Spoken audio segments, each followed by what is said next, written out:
Chaque jour, Charles et Carole vous présentent la leçon de l'école du sabbat.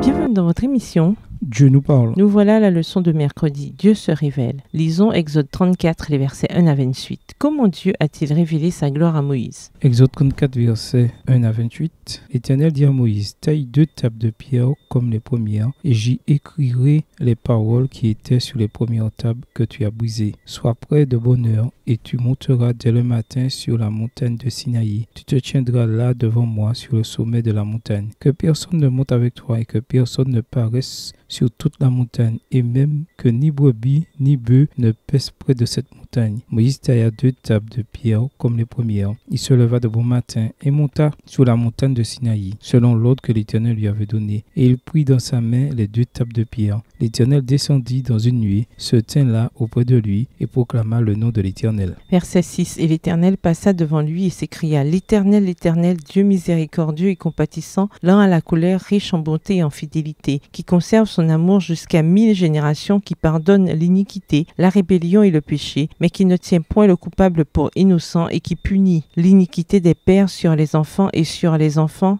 des enfants jusqu'à la 3e et à la 4e génération. Aussitôt Moïse s'inclina à terre et se prosterna. Il dit, Seigneur, si j'ai trouvé grâce à tes yeux, que le Seigneur marche au milieu de nous, car c'est un peuple aux cours roides. Pardonne nos iniquités et nos péchés, et prends-nous pour ta possession. L'Éternel répondit, Voici, je traite une alliance. Je ferai en présence de tout ton peuple des prodiges qui n'ont eu lieu dans aucun pays et chez aucune nation. Tout le peuple qui t'environne verra l'œuvre de l'Éternel, et c'est par toi que j'accomplirai des choses terribles. Verset 11. Prends garde à ce que je t'ordonne aujourd'hui. Voici, je chasserai devant toi les Amoréens, les Cananéens, les Héthiens, les Phérésiens, les Héviens et les Jébusiens. Garde-toi de faire alliance avec les habitants du pays où tu dois entrer, de peur qu'il ne soit un piège pour toi. Au contraire, vous renverserez leurs autels, vous briserez leurs statues et vous abattrez leurs idoles. Tu ne te prosterneras point devant un autre Dieu, car l'Éternel porte le nom de jaloux, il est un Dieu jaloux.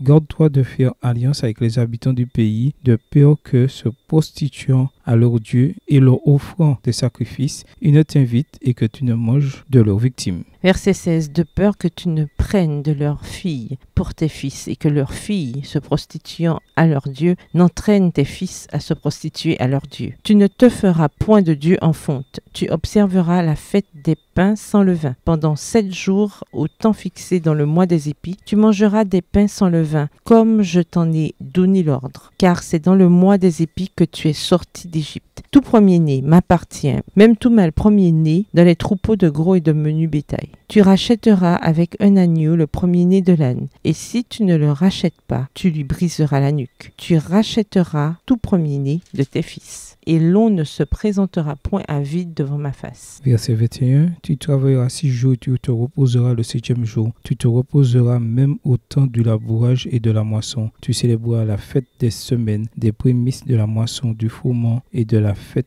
de la récolte à la fin de l'année. 3 fois par an, tous les mâles se présenteront devant le Seigneur, l'Éternel, Dieu d'Israël, car je chasserai les nations devant toi et j'étendrai tes frontières et personne ne convoitera ton pays. Pendant que tu monteras pour te présenter devant l'Éternel ton Dieu 3 fois par an, tu n'offriras point avec du pain levain le sang de la victime immolée en mon honneur, et le sacrifice de la fête de la Pâque ne sera point gardé pendant la nuit jusqu'au matin. Verset 26. Tu apporteras à la maison de l'Éternel ton Dieu les prémices des premiers fruits de la terre. Tu ne feras point cuire un chevreau dans le lait de sa mère. L'Éternel dit à Moïse, écris ces paroles, car c'est conformément à ces paroles que je traite alliance avec toi et avec Israël. Moïse fut là avec l'Éternel 40 jours et 40 nuits. Il ne mangea point de pain et il ne but point d'eau. Et l'Éternel écrivit sur les tables les paroles de l'alliance, les 10 paroles. Moïse dut prendre avec lui 2 tablettes de pierre comme les premières qu'il avait brisées, Exode 32, verset 19. Il allait rencontrer le Seigneur sur le mont Sinaï pour la 7e fois. Ces précédentes ascensions sont mentionnées dans les textes suivants. Premièrement, Exode 19, verset 3 et 4. Deuxièmement, Exode 19, verset 8 et 14. Troisièmement, Exode 19, verset 20 et 25. Quatrièmement, Exode 20, verset 21 et Exode 24, verset 3. Cinquièmement, Exode 24, verset 9 et les versets 12 à 18. Exode 32, verset 15. Et sixièmement, Exode 32, les versets 30 et 31. Moïse commença son ascension tôt le matin. Il était désormais prêt pour cette glorieuse révélation du caractère de Dieu. Quand Dieu fait cette magnifique révélation de lui-même, il révèle aussi de manière suprême la beauté de son caractère. C'est la description la plus importante de l'identité de Dieu. C'est le fil d'or qui parcourt toute la Bible. Nombre 14, le verset 18,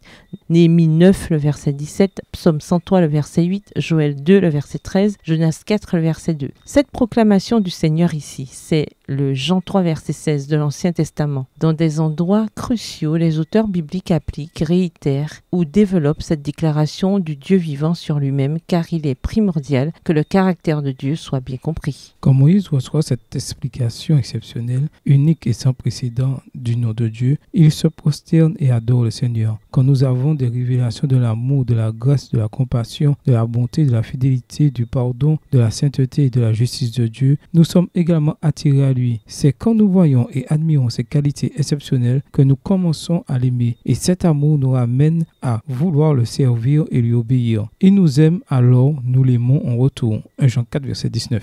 En se révélant ainsi, Dieu assure à Moïse qu'il accomplira des choses merveilleuses pour son peuple et qu'il les conduira en terre promise. Il renouvelle son alliance avec eux en promettant que d'autres nations verront sa majesté et son œuvre impressionnante. Je conclus moi-même une alliance. Je ferai devant tout ton peuple des choses étonnantes, telles qu'il n'y en a jamais eu sur toute la terre et dans toutes les nations. Tout le peuple qui t'entoure verra l'œuvre du Seigneur, cette œuvre redoutable que j'accomplirai avec toi. Exode 34, verset 10. Mais il fallait que les Israélites obéissent à Dieu et suivent 10 principes clairs pour assurer leur prospérité. Alors Dieu demanda à Moïse de mettre par écrit le contenu de cette alliance qui avait déjà été brisée. Exode 34, versets 27 et 28. Au revoir. Et à demain si Dieu veut.